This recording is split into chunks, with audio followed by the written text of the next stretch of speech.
Put your phone or device aside as you listen into this audio story. Best for when you're on the move, resting, or going to bed at night. We release new stories daily. Like and subscribe to. Not miss out. They say every empire has a body count. In Jeff Bezos' case, the bodies aren't buried in shallow graves. They're hidden in algorithm codes, crushed beneath warehouse quotas, and scattered across the wreckage of dead industries.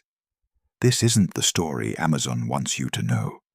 This is the story of how one man turned obsession into dominance, compassion into collateral damage, and the American dream into a machine that never stops feeding. Before there were drones delivering packages to your doorstep, before Alexa listened to your secrets, before Bezos became the richest man on earth, there was a choice between building something good or building something unstoppable. He chose the latter, and the cost, more than you could ever imagine. This is a dark business story. This is the real-life business thriller they don't teach in MBA programs. This is how Jeff Bezos built Amazon, and what he destroyed along the way. The year was 1994. Seattle was still riding high on grunge music and coffee culture, but inside a cramped garage, a Princeton graduate with a manic laugh was sketching out plans for something that would make Standard Oil look quaint. Jeff Bezos had just walked away from a six-figure salary at a hedge fund. His colleagues thought he was insane. His boss tried to talk him out of it during a 2-hour walk through Central Park. But Bezos had seen something in the data, something terrifying and beautiful at the same time. The internet was doubling in size every few months. Not growing, doubling. And while everyone else was trying to figure out how to build websites, Bezos was calculating something darker. How to build a monopoly before anyone realized what was happening. He didn't want to sell books because he loved literature. He chose books because they were the perfect Trojan horse. 20 million titles in print, impossible for any physical store to stock, and a customer base that trusted the written word. Books were respectable. Books were safe. Books would open the door. But from day one, the master plan was never about books. It was about everything. Total domination. A business empire so vast, it would make Rockefeller weep. Bezos named his company Amazon, not after the peaceful rainforest, but after the most powerful, dangerous, all-consuming force of nature on the planet. A river that destroys everything in its path as it grows. The name was a promise, a threat, an inevitability. In those early days, working in that garage, Bezos would make his employees pack books on their hands and knees because he refused to buy packing tables. When someone complained about the back pain, Bezos laughed. That mechanical, unsettling laugh that would become his signature, and said, "You're not thinking like an owner." He meant it as motivation, but it was really something else, the first glimpse of a philosophy that would define everything Amazon became. People were resources. Pain was inefficiency. Compassion was expensive. The website launched on July 16th, 1995. Within 30 days, Amazon was shipping books to all 50 states and 45 countries. No advertising, just word of mouth and something nobody quite understood yet. Network effects, and the power of being first in a space that would soon explode. Bezos wasn't building a bookstore. He was building a data collection machine disguised as a bookstore. Every click, every search, every hesitation before purchase. It was all logged, analyzed, weaponized. While competitors focused on customer service, Bezos focused on something more sinister: algorithmic manipulation. He pioneered the recommendation engine. Customers who bought this also bought, which sounds helpful until you realize it's a behavioral psychology weapon designed to hack your purchasing decisions. Amazon wasn't suggesting products. It was programming desire. The money poured in from investors who saw the growth and missed the warning signs. Barnes & Noble called Amazon Amazon.toast and launched their own site in 1997, confident their physical presence would crush this garage startup. They didn't understand what Bezos already knew. The war wasn't about books. It was about data, infrastructure, and something much more valuable: time. Bezos was willing to lose money indefinitely. That was his secret weapon. While traditional retailers needed profit to survive, Amazon operated on venture capital and a vision of future dominance. They sold books below cost. They offered free shipping when it made no financial sense. They bled money like a punctured artery, and Wall Street kept pumping in fresh blood because the growth numbers were hypnotic. By 1999, Bezos was on the cover of Time magazine as Person of the Year. He looked boyish, harmless, holding a box with that unsettling smile. The article praised his innovation. It never mentioned the 150-hour work weeks he demanded from employees. It never mentioned the crying in bathroom stalls. It never mentioned the first whispers of what would later be called Amazon's culture of fear. Inside Amazon's first warehouse, workers were pushing their bodies to limits that violated every principle of sustainable labor. But Bezos had studied Walmart's distribution model and saw something others missed. Humans were still cheaper than robots. For now. So he built a system that extracted maximum output from flesh and bone, while simultaneously developing the automation that would eventually replace them. The workers were temporary. The infrastructure was forever. Then came the dot-com crash of 2000. Pets.com collapsed. Webvan imploded. E-toys evaporated. Over $5 trillion in market value vanished like smoke. Amazon stock plummeted from $106 to $6. Analysts predicted bankruptcy within months. Business magazines that had celebrated Bezos now wrote his obituary. But here's the dark truth they missed. Bezos had planned for this. He'd built Amazon to survive apocalypse. While competitors had burned cash on Super Bowl ads and brand awareness, Bezos had quietly constructed the most advanced fulfillment infrastructure on Earth. When the crash came, the weak died, and Amazon grew stronger by feeding on their corpses. Bezos didn't just survive the crash. He used it as a weapon. With everyone else desperate, he forced vendors into deals that would have been impossible during boom times. He demanded better terms, faster shipping, lower prices. And because Amazon was one of the few companies still standing, they had no choice. The crash didn't kill Amazon. It eliminated the competition and gave Bezos unprecedented leverage over his suppliers. This was corporate natural selection at its most brutal, and Bezos was perfectly designed for it. But in 2003, something changed inside Jeff Bezos.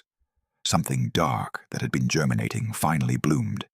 He gathered his top executives in a conference room and presented what he called the Amazon flywheel, a diagram that looked like a perpetual motion machine.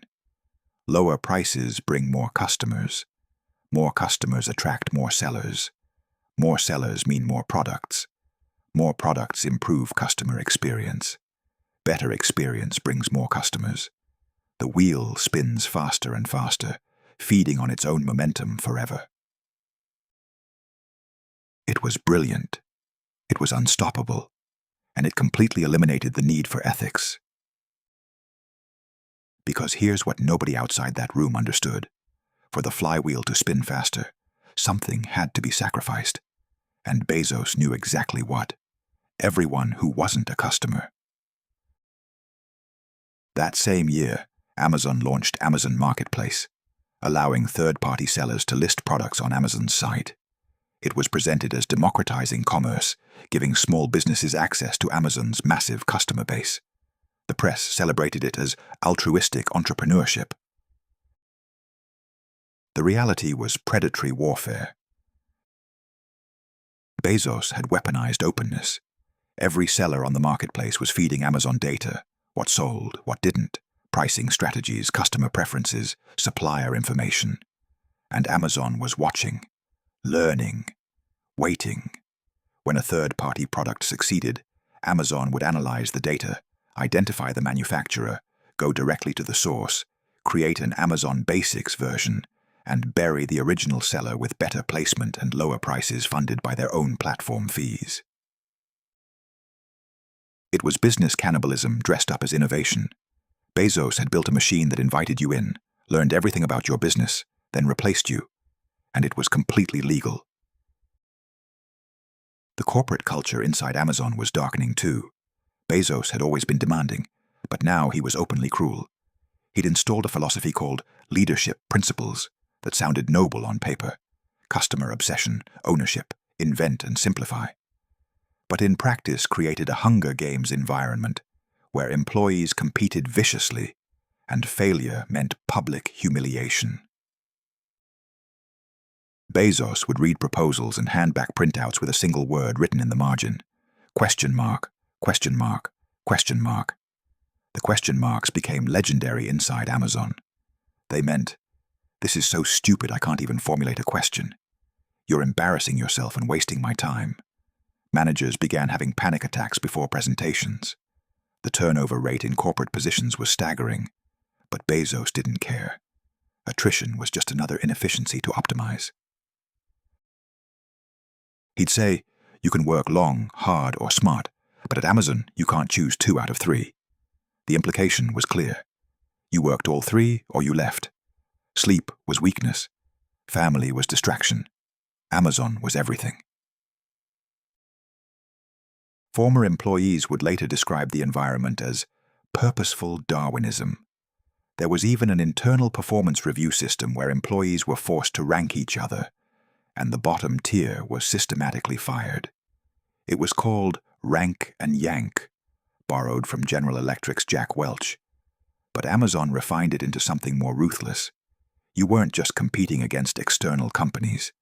You were competing against the person sitting next to you. And all the while, Bezos kept that laugh. That mechanical, emotionless laugh that didn't match human patterns of joy. Like he was running calculations while his mouth made the appropriate sounds. In 2006, Amazon launched something that would change everything: Amazon Web Services. On the surface, it was cloud computing infrastructure for businesses. In reality, it was Bezos's most brilliant play yet, turning Amazon's internal technology into a product that would power the entire internet. Here's the genius of it. Amazon had built massive server infrastructure to handle holiday shopping surges, but those servers sat mostly idle the rest of the year. Bezos realized they could rent out that computing power and create a business that was pure profit margin. No physical inventory, no shipping, just digital space that cost almost nothing once the infrastructure existed. AWS became the invisible empire. Netflix runs on it. The CIA runs on it. Half the internet runs on it. When AWS goes down, entire sections of the digital economy collapse, and every company using AWS is feeding Amazon data about their operations, their scale, their growth patterns, information that Amazon can use to identify new markets to dominate. It's the ultimate corporate surveillance system disguised as a service. By 2007, Bezos had expanded into everything: electronics, toys, furniture, groceries through Amazon Fresh. Each new category followed the same playbook: undercut existing players with prices that didn't make economic sense, accumulate market share, collect data, drive competitors out of business, then slowly raise prices once monopolistic control was established. It's called predatory pricing, and it's technically illegal under antitrust law. But Amazon operated in so many different categories, moved so quickly, and hid the strategy inside such complex corporate structures that regulators couldn't keep up. By the time they investigated one market, Amazon had already moved to 5 others. Bezos had learned something crucial about modern capitalism. If you grow fast enough and become essential enough, You become too big to regulate effectively. You don't break the law. You become the law. Then came the Kindle in 2007, and another industry was marked for execution. Bezos didn't want to save books. He wanted to control the entire publishing ecosystem. The Kindle was sold at a loss because the goal wasn't hardware profit. It was building another closed ecosystem where Amazon controlled the platform, the pricing, the distribution, and the customer relationship. Publishers initially celebrated the Kindle, thinking it would save the struggling book industry. They didn't realize they were celebrating the building of their cage. Within years, Amazon had such dominance in ebook sales that they could, and did, dictate terms to publishers. When Hachette Book Group resisted Amazon's pricing demands in 2014, Amazon simply made their books harder to find, removed pre-order buttons, and delayed shipping. It was corporate blackmail, executed through algorithms. The message to every publisher was clear: comply or disappear. But the darkest chapter in Amazon's rise was only beginning, because by 2010, Bezos had identified his final frontier, the physical world itself. The warehouses, Amazon called them fulfillment centers, a sterile corporate euphemism hiding something far more disturbing, were becoming automated nightmares. Bezos had spent years refining systems to extract maximum productivity from human workers, while simultaneously developing the robots that would replace them. It was optimization as a form of violence. Workers walked 15 miles per shift through warehouses the size of multiple football fields. They had seconds to find items, tracked by handheld devices that monitored their every movement. The devices didn't just tell them what to do, they measured how long each task took and compared it to the average. Fall below the average, and you got written up. Get written up enough, and you were fired. The system was automated performance punishment. During summer months, temperatures inside warehouses reached 100 degrees. Workers collapsed from heat exhaustion. Amazon's solution wasn't air conditioning. It was stationing ambulances outside. That was cheaper than cooling the facility. When reporters exposed the conditions in 2011, Amazon didn't deny it.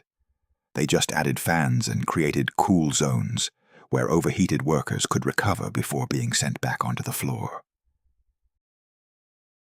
Because the floor never stopped moving, the packages never stopped coming, the algorithm never stopped demanding faster, faster, faster.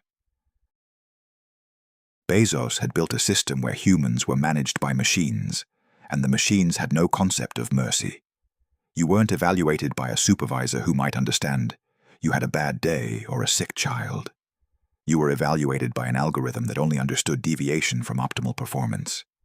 And optimal performance was whatever the top performer achieved, meaning the standard kept rising until it broke people. Former warehouse workers described urinating in bottles because bathroom breaks counted against their productivity metrics. They described injuries, repetitive stress fractures, torn muscles, permanent back damage, because there was no time to use proper lifting techniques. They described being fired by automated systems while on medical leave for work-related injuries, receiving termination emails from algorithms that couldn't process human context. This wasn't a bug in Amazon's system. This was the system working exactly as designed. Bezos had figured out something that labor economists had warned about for decades. If you monitor workers with sufficient precision and punish deviation from optimal performance, you can extract productivity levels that destroy the human body. You just have to be willing to accept high turnover and constant replacement. And since Amazon had effectively eliminated retail competition in many markets, there was always a desperate workforce ready to take the jobs of those who broke.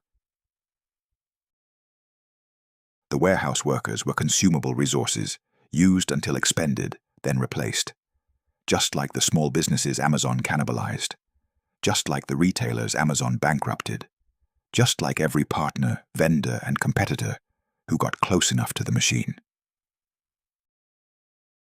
In 2013, Amazon acquired a robotics company called Kiva Systems for $775 million. The robots could move entire shelving units to workers, eliminating the brutal walking requirements. The press celebrated it as Amazon improving working conditions. That's not why Bezos bought them. He bought them because the robots were finally approaching cost parity with human workers. And robots don't need bathroom breaks, don't file injury claims, don't unionize. The improved conditions for human workers were just a temporary phase until the automation was complete and humans could be eliminated entirely. Bezos spoke openly about his vision of lights-out warehouses, fully automated facilities that don't need lighting because no humans work there.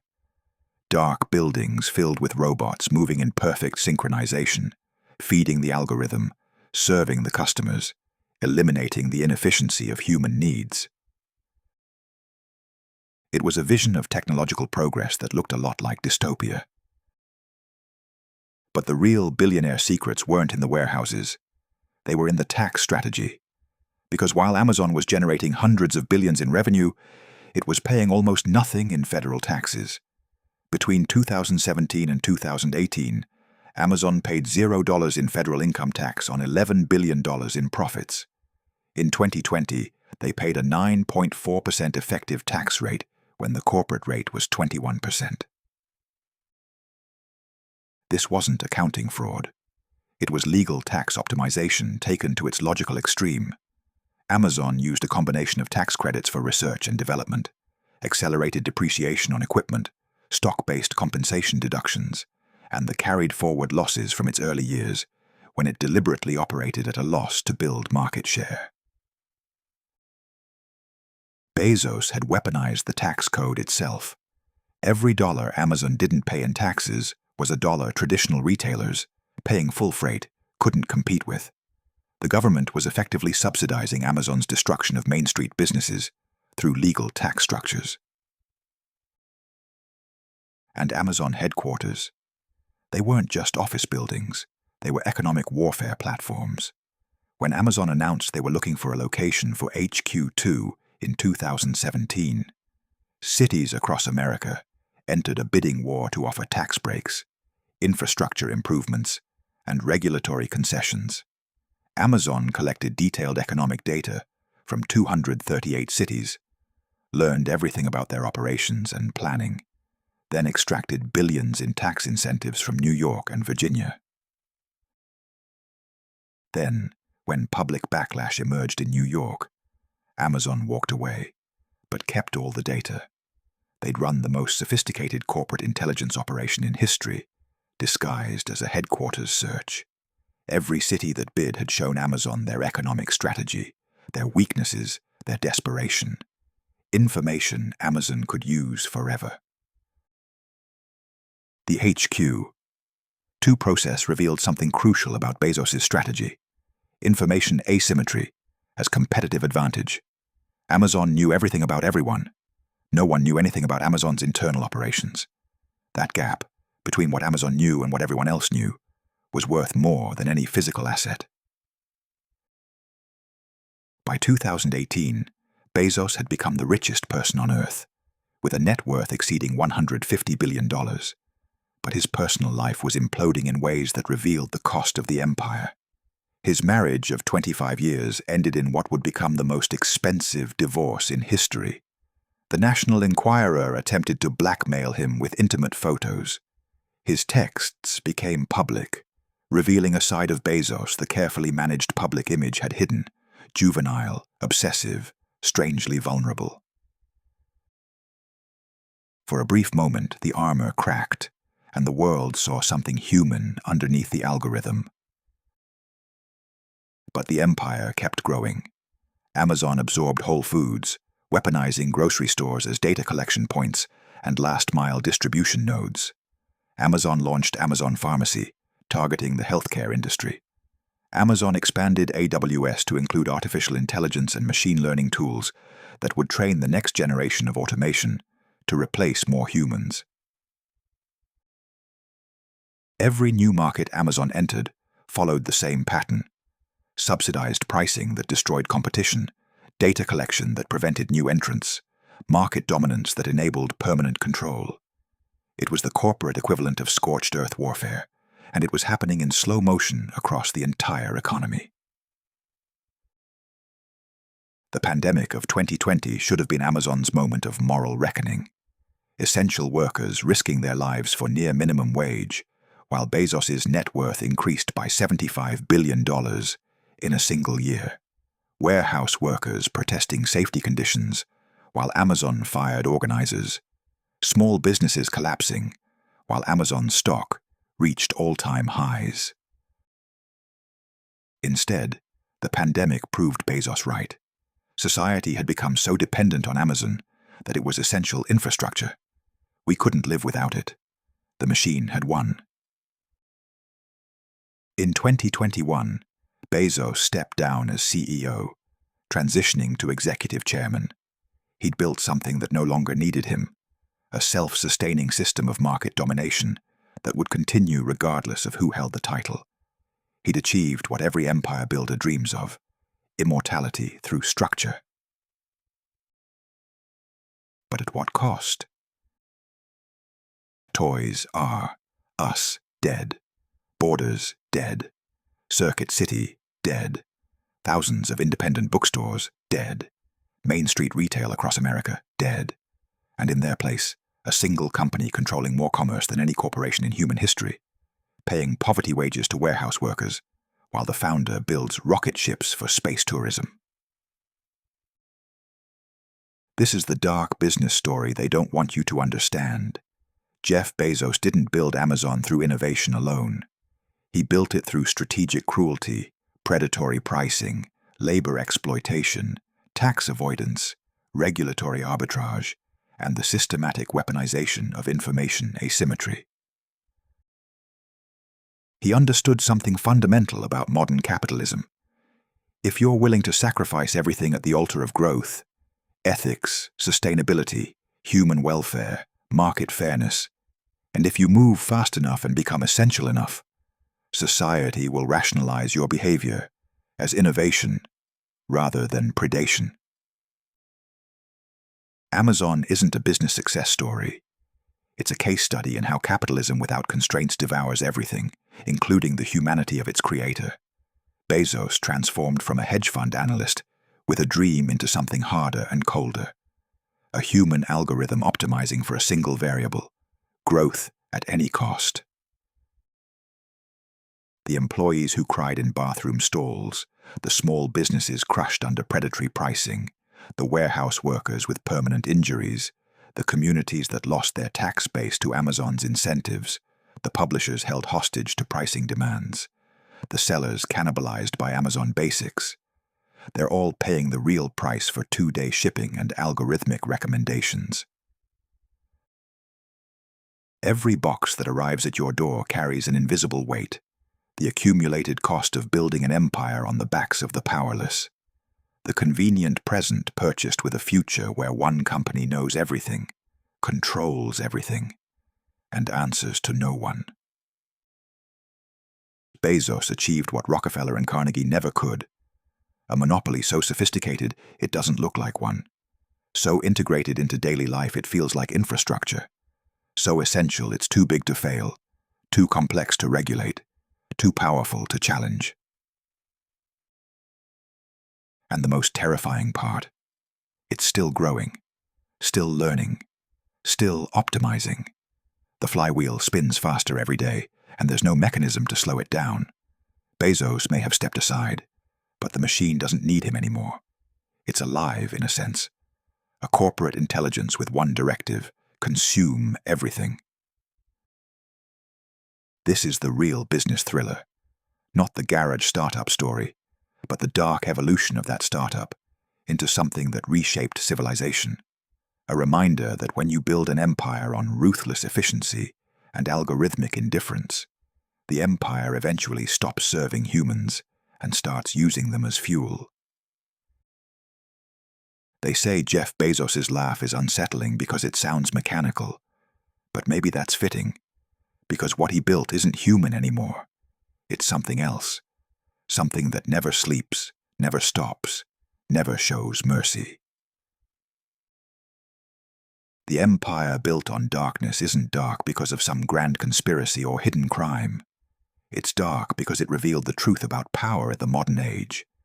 The cruelest systems are the ones we build together, one convenient click at a time. And somewhere, in a mansion or a rocket or a boardroom, Jeff Bezos is still laughing, because he saw what we couldn't see. He understood what we refused to understand. The future doesn't belong to the most ethical, the most compassionate, or the most sustainable. It belongs to whoever is willing to sacrifice everything to win. And he won. Subscribe and listen to our next story below.